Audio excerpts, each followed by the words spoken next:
Hello guys, welcome to another video of stock market friends. Elegance interiors limited guys, ये IPO का आज day 2 का subscription open होने जा रहा है। जानेंगे लाइव सब्सक्रिप्शन डे 1 में कितना था, जीएमपी कितना चल रहा है, लिस्टिंग कितना मिलेगा, परफॉर्मेंस कैसा रहा, अप्लाई करें या फिर नहीं, इन सभी पॉइंट्स को डिस्कस करेंगे। चलिए फ्रेंड्स, वीडियो स्टार्ट करते हैं। आईपीओ 7 फैब को ओपन हुआ था, 11 फैब क्लोज किया जा रहा है कल के दिन। 10 रुपीज़ का फेस वैल्यू, 123 टू 130 रुपीज़ पर शेयर की प्राइस बन, 1000 शेयर्स की लॉट साइज 78.08 करोड़ का, इशू साइज 60,05,000 शेयर्स का इशू किया जा रहा है। Book build issue IPO NSE SME पे लिस्टेड किया जाएगा। रेखप सिक्योरिटीज मार्केट मेकर है। ऑफर दिया गया है क्यूआईबी 19%, एचएनआई 14.25%, रिटेल 33.26% का ऑफर दिया गया। एंकर इन्वेस्टर से 22.23 करोड़ का फंड रेज किया गया। अलॉटमेंट डेट फाइनलाइज किया गया 12 फैब का। रिफंड्स रिलीज किया जाएगा 13 फैब को, शेयर्स डिमेट अकाउंट में क्रेडिट किया जाएगा और लिस्टिंग डेट रखा गया 14 फैब का। Amount retail only 1 lot apply कर सकते हैं, 2000 शेयर्स मिलेंगे। एचएनआई मिनिमम 2 लॉट अप्लाई कर सकते हैं, 2000 शेयर्स मिलेंगे। कंपनी के प्रोमोटर है समीर अक्षय पकवाशा, जो कि प्री इशू होल्डिंग 93.94% का है। वहीं अगर हम सब्सक्रिप्शन स्टेटस की बात करें तो क्यूआईबी से 0.01 टाइम सब्सक्राइबर 1,16,000 शेयर्स का बीड हुआ है, 1.5 करोड़ का ओनली, और ओनली 1 एप्लीकेशन सबमिट किया है।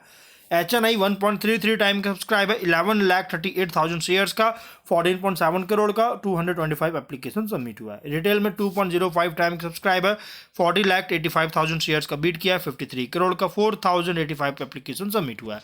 गाइस, क्यूआईबी बहुत ही लो सब्सक्राइबर, ओनली 1% का। लेकिन एचएनआई में अगर देखा जाए तो कंपनी में जो एचएनआई जो है लगभग फुल्ली सब्सक्राइब हो चुका है, रिटेल में ओवर सब्सक्राइब हो चुका है, जिसके बाद टोटल सब्सक्रिप्शन में 1.34 टाइम का फुल्ली हो चुका है। 53,39,000 शेयर्स का बीड हुआ है, 69.4 करोड़ का, और 4,311 एप्लीकेशन सबमिट किया है। ये डे 1 का सब्सक्रिप्शन है।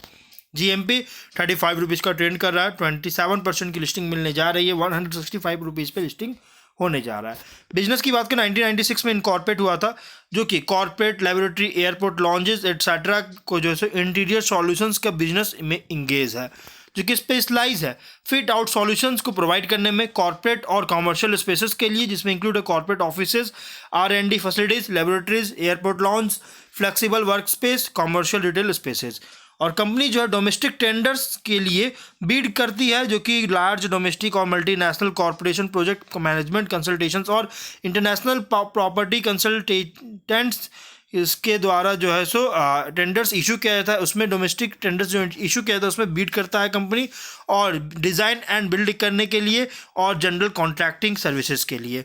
कंपनी जो है team of qualified engineers, architects, designers, project management professionals employ किया हुआ है, जो कि थर्ड पार्टी कंसल्टेंट्स के द्वारा सपोर्टेड है, जिससे टाइमली प्रोजेक्ट कंप्लीशन, कॉम्प्लियंस और क्वालिटी स्टैंडर्ड्स का इंश्योर कर सके। बिजनेस सेगमेंट में डिज़ाइन एंड बिल्ड सर्विसेज में अगर बात करें तो एंड टू एंड डिज़ाइन और बिल्ड सर्विसेज ऑफर करता है, जिसमें included design, shop drawing, resource planning, execution और प्रोजेक्ट पोस्ट प्रोजेक्ट सपोर्ट। और जनरल कॉन्ट्रैक्टिंग सर्विसेज में गाइस इंक्लूड है, जो कि civil, mechanicals, electrical work, final refinement जैसे इंस्टॉलेशन, फिनिशेस, इंस्पेक्शन और टचअप्स। और कंपनी जो है लगभग 200 से भी ज़्यादा प्रोजेक्ट्स को कंप्लीट कर चुका है। More than 45 lakh square feet of development किया है। 31 दिसंबर के अकॉर्डिंग ऑर्डर बुक में 47 ऑनगोइंग प्रोजेक्ट्स है, जो कि 12 अलग सिटीज़ में। और 30 दिसंबर के अकॉर्डिंग 63 परमानेंट एम्प्लॉयज़ और 380 पर्सनस रिटेनरशिप बेसिस पर एंगेज किया है। कॉम्पिटिटिव स्ट्रेंथ की बात करें, experienced and qualified designing, engineering and execution team है। प्रोवन ट्रैक रिकॉर्ड है, डाइवर्सिफाइड सर्विस ऑफरिंग कर रही है, जो कि वाइड रेंज ऑफ इंडस्ट्रीज का इनकम पास करता है। एदरिंग क्वालिटी स्टैंडर्ड्स फॉलो करता है, सस्टेनेबल डेवलपमेंट प्रैक्टिसेस है, स्ट्रॉन्ग फुटप्रिंट है कि इकोनॉमिक हब्स पर इंडिया में, in house would work facility है, एक्सपीरियंस प्रोमोटर और सीनियर मैनेजमेंट टीम है। फिनेंशियल 22 में 103 करोड़ का एसेट्स था, अभी है 234 करोड़ का। और नेटवर्थ था 28.8 करोड़ का, अभी है 71 करोड़ का। रिजर्व था 28 करोड़ का, अभी है 54.3 करोड़ का। डेट था 22.6 करोड़ का, अभी है 31 करोड़ का। डेट थोड़ा ज़्यादा देखने को मिल रहा है, और रेवेन्यू प्रॉफिट की बात करें 22 में 155 करोड़ का रेवेन्यू, 5 करोड़ का प्रॉफिट, 23 में 191 करोड़ का रेवेन्यू, 10.3 करोड़ का प्रॉफिट, 24 में 223 करोड़ का रेवेन्यू, 12 करोड़ का प्रॉफिट, फर्स्ट हाफ में 192.4 करोड़ का रेवेन्यू, 9.5 करोड़ का प्रॉफिट है। फिनेंशियल टॉप लाइन हो या बॉटम लाइन कंसिस्टेंट इंक्रीज करता हुआ देखने को मिल रहा है, स्टेबल ग्रोथ देखने को मिल रही है। ROE था 27%, ROC 24.2%, debt to equity 0.83, RONW 27%, PAT margin 5.5%, P ratio 17.6 time का देखने को मिल रही है। और अगर हम इसके कुछ रिस्की पॉइंट की बात करें तो यहाँ पे कंपनी जो है, अगर देखिए यहाँ पे जो हम लोग कंट्रीब्यूशन बात करेंगे 22, 23, 24 और फर्स्ट हाफ 25 में हम लोग ऐसे कंट्रीब्यूशन बात करें सभी परसेंटेज में होगा। लार्ज पोर्शन जो रेवेन्यू जनरेट कर रहा है रिपीट क्लाइंट से जनरेट कर रही है, और क्लाइंट्स का कंट्रीब्यूशन है 80%, 70.7%, 89.6%, 61% कंट्रीब्यूशन था। अगर इसमें लॉस होता है, क्लाइंट्स का लॉस होता है या फिर बिजनेस जो रिपीट हो रहा है उसको ड्रॉप होता है, तो इसका निगेटिवली इंपैक्ट कर सकता है फिनेंशियल परफॉर्मेंस को, और डिपेंड कर रहा है लिमिटेड नंबर ऑफ क्लाइंट्स पर मेजर शेयर ऑफ रेवेन्यू के लिए। टॉप 10 क्लाइंट्स का कंट्रीब्यूशन था 82.3%, 70.6%, 78% और 76.7% का कंट्रीब्यूशन था। और अगर कोई भी क्लाइंट्स लॉस होता है तो भी ऑपरेशंस और फिनेंशियल्स को भी एडवर्सली अफेक्ट कर सकती है। सर्टेन बिजनेस ऑपरेशंस जैसे ट्रांसपोर्ट, लॉजिस्टिक्स, सब मैन्युफैक्चरिंग एक्टिविटीज़ जो कि आउटसोर्सेज है थर्ड पार्टीज़ पर, और अगर इसके मतलब कि प्राइमरी और इफिशिएंट सर्विसेज को प्रोवाइड करने में इसका एक पार्ट है, जो कि अगर इसको फेलियर होता है तो ऑपरेशंस को डिस्टर्ब कर सकता है, फिनेंशियल परफॉर्मेंस और कैश फ्लो को इम्पैक्ट कर सकती है। ब्रॉड जोग्राफिकल प्रेजेंस होने के बावजूद कंपनी के प्रोजेक्ट्स प्राइमरीली कॉन्सेंट्रेटेड महाराष्ट्र में, जिसका कंट्रीब्यूशन अगर देखिए 30%, 52%, 57% और 46.7% का कंट्रीब्यूशन था। और इसलिए गाइज कोई भी एडवर्स डेवलपमेंट होता है महाराष्ट्र में, जैसे रीजनल पॉलिसीज, लॉज हो गया, रेगुलेशंस, इकोनॉमिक कंडीशंस, इसके वजह से बिजनेस ऑपरेशंस और फिनेंशियल परफॉर्मेंस को अफेक्ट कर सकती है। लार्ज पोर्शन जो है रेवेन्यू जनरेट कर रहा है टेंडर्स और ई ऑक्शंस के थ्रू, जिसमें कंट्रीब्यूशन की बात करें 99.8%, 99.5%, 99.9%, 99.9%, मतलब कि फुल्ली 100% कंट्रीब्यूशन कर रहा है।